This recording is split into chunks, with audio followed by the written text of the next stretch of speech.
dalam rangka persiapan pendaftaran pasangan calon dari jalur partai politik.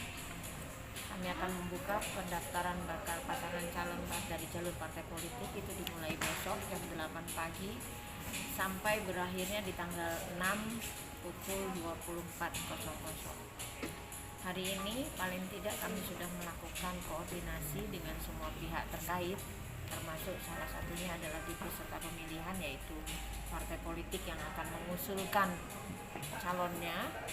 Dan kami juga sudah secara teknis dengan menggunakan Juknis 391 berpatokan pada itu, kami sudah menyampaikan sosialisasi Juknis pelaksanaan proses pendaftaran, dan dibagi kami adalah penerimaan pendaftaran.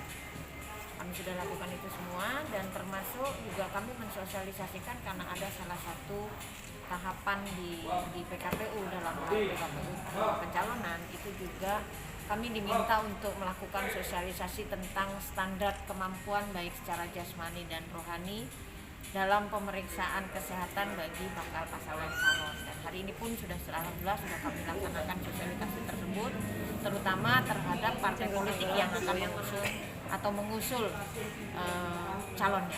Seperti itu. Cukup. Bu, nantinya untuk berkas yang sudah diserahkan, seandainya sudah daftar nih untuk di tanggal 4 sampai 6, itu proses selanjutnya apa aja Bu yang akan diseleksi oleh panitia dan juga Ya. Tentu saja ketika mereka datang mendaftar, pasti yang didaftarkan itu bentuknya adalah dokumen. Dan saat ini sebelum ditetapkan sebagai bakal pasangan calon, yang sedang melakukan proses pendaftaran ini adalah partai politik. Jadi itu yang perlu teman-teman garis bawahi.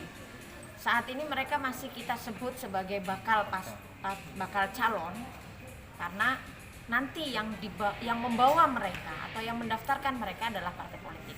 Jadi itu. Ketika nanti sudah ditetapkan di tanggal 23 September barulah itu ada yang disebut dengan calon. Pada saat bakal pasangan calon yang diusul oleh partai politiknya, yang pertama jelas mereka akan membawa dua bentuk persyaratan. Jadi dokumen persyaratan. Persyaratan yang pertama adalah persyaratan pencalonan, yang isi dokumennya tadi 3 itu kan, B KWK Parpol, B1 KWK, dan surat keputusan partai politiknya. Di situ nanti kami akan melakukan cek di tempat, cek pada saat mereka datang pendaftar. Itu adalah yang kita lakukan kelengkapannya atau keberadaan kelengkapannya. Jadi ada lengkap dan keabsahannya untuk persyaratan pencalonan. Jadi ada 2 berkas kan, persyaratan pencalonan dan persyaratan calon. Kalau persyaratan pencalonan itu adalah kelengkapannya, keberadaannya, dan keabsahannya.